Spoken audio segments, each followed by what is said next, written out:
Respected teachers, respected viewers, আশা করি সকালে ভালো আছেন। আপনার আশীর্বাদ মঙ্গল ঈশ্বরের পরম করুণায় আমিও ভালো আছি। বন্ধুরা, চলুন শুরু করা যাক। বন্ধু, যারা চ্যানেলে নতুন তারা অবশ্যই নিচের ডান দিকে সাবস্ক্রাইব বোতামে ক্লিক করে পাশের অল বেলে ক্লিক করবেন, যাতে আমাদের ভিডিও প্রথমেই আপনার কাছে পৌঁছে যায়। অবশ্যই সাবস্ক্রাইবটা করবেন বন্ধু। তো বন্ধু, ভগীরথ ঘোষ কী বলেছেন? অনেক গুরুত্বপূর্ণ আলোচনা হয়েছে গতকালকে, সবটাই ভিডিওতে দেওয়া যায়নি গত ভিডিওটাই, তাই আমি এই মুহূর্তে সবটা আপনাদের সামনে তুলে ধরব।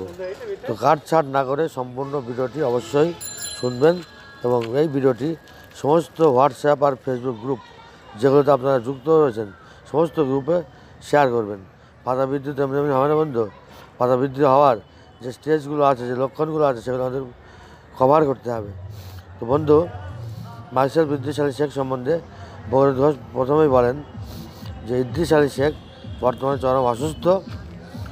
ওনার ট্রিটমেন্ট প্রপার হচ্ছে না, কারণ সরকারি হাসপাতালে সেই জগা খিচুড়ি চিকিৎসা হচ্ছে, সেখানে তারা ঠিকমতো দেখছেও না।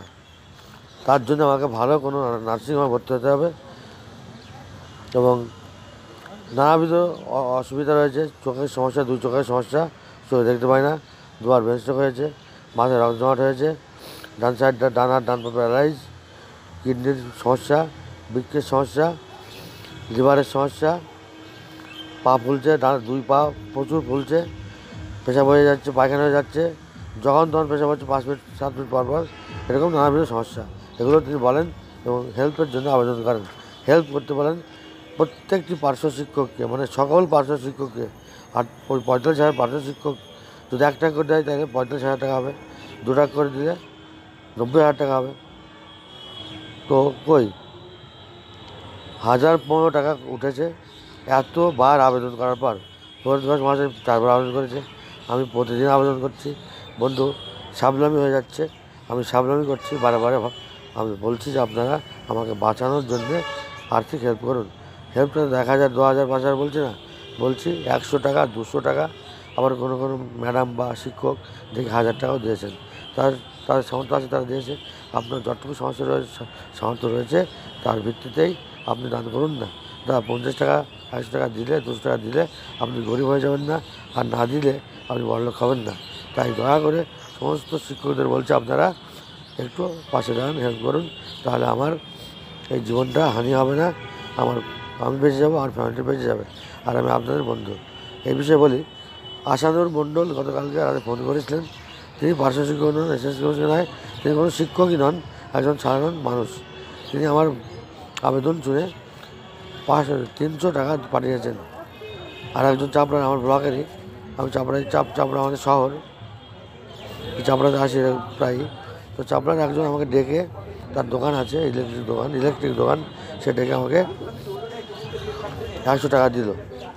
তো বন্ধু, সাধারণ মানুষ এগিয়ে আসছে, কিন্তু পার্শ্ব শিক্ষক, এসএসসি মাদ্রাসা পৌরসভা, যারা নিয়ে আমি এত ভিডিও করি, স্থায়ী শিক্ষক, এদের জন্য ভিডিও করি, তো এরা তেমন কোনো আগ্রহ দেখাচ্ছে না। তাহলে 15,000 টাকা উঠতো না, যতবার আবেদন করা হয়েছে লাখ লাখ টাকা উঠতো। তো বলবো বন্ধু, এই ঘটনা সবার হতে পারে, তাই আপনাদের আমি দোয়া করবো, আশীর্বাদ করবো, যাতে আর কারণ হয় আমার ভিতরে সীমাবদ্ধ থাকে। আর যদি আপনারা না থাকেন আমার দিকে, তাহলে আত্মহত্যার পথ নেই। তাই সমস্ত বন্ধুদের বলবো, আপনারা আমার দিকে একটু হাত বাড়িয়ে দিন। 10-এর লাঠি 11 বোঝা, এটা খেয়াল রেখে আপনারা সাহায্যের হাত বাড়াবেন, এই কামনা করছি। এই ভিডিওটা সমস্ত গ্রুপে, হোয়াটসঅ্যাপ ফেসবুক গ্রুপে শেয়ার করে দেবেন। বন্ধু, এবার ভগীরথ ঘোষ জিজ্ঞেস করা হয় যে আপনার ঐক্যমঞ্চের বর্তমান অবস্থান কি? বিভিন্নভাবে শোনা যাচ্ছে যে ঐক্যমঞ্চ আর নেই। তাহলে ঐক্যমঞ্চ যদি না থাকে তাহলে ভগীরথ ঘোষ কিসের নেতা? তিনি দাবি করছেন আমি নেতা, তো কিসের? তিনি বললেন ঐক্যমঞ্চ আছে, ঐক্যমঞ্চে যেখানে সংগঠন ছিল হয়তো সবগুলো আর নেই, কিন্তু ঐক্যমঞ্চ আছে। আবার নতুন কোনো সংগঠন হয়তো ঐক্যমঞ্চের সাথে যুক্ত হবে এবং ঐক্যমঞ্চ বহাল তবিয়তে থাকবে। ঐক্যমঞ্চ যদি না থাকে তাহলে পার্শ্ব শিক্ষকদের ভবিষ্যৎও চুরমার হয়ে যাবে, পার্শ্ব শিক্ষকরা থাকবে না, মানে পার্শ্ব শিক্ষকরা সব মারা যাবে, অনাহারে অনিদ্রায় অকাল মৃত্যু ঘটবে। এটাই দেশের বক্তব্য। এবং পাতাবৃত্তির বিষয়ে তিনি বলছেন যে তারিখে যে সমাবেশ হলো কলকাতায় কর্পোরেশনের সামনে, সেখানে সমাবেশ হওয়ার পরে ওএসডি আর ভগীরথ ঘোষের ফোন ধরেনি, আজ অদ্যাবধি ফোন ধরেনি, মানে গতকাল পর্যন্ত ফোন ধরেনি। মানে পার্শ্ব শিক্ষকদের উপরে হয়তো ক্ষুব্ধ হয়েছেন, কেন না এদিকে চেষ্টা চলছে বাধাবৃদ্ধি করার, আর এদিকে সব সেরকম করে তারা করলো কি সমাবেশ ডাকলো। যদিও সেই সমাবেশে কোনো সরকার বিরোধিতা হয়নি, সরকারের সাপোর্টেই কথা বলা হয়েছে, সরকারের কাছে আবেদন ভিক্ষা করা হয়েছে যে বাধা বানানো হোক, এবং পুলিশের পার্শ্ব শিক্ষকদের নেতাদের নিয়ে বিকাশ ভবনে গিয়ে দায়পত্র গ্রহণ করে নিয়েছে।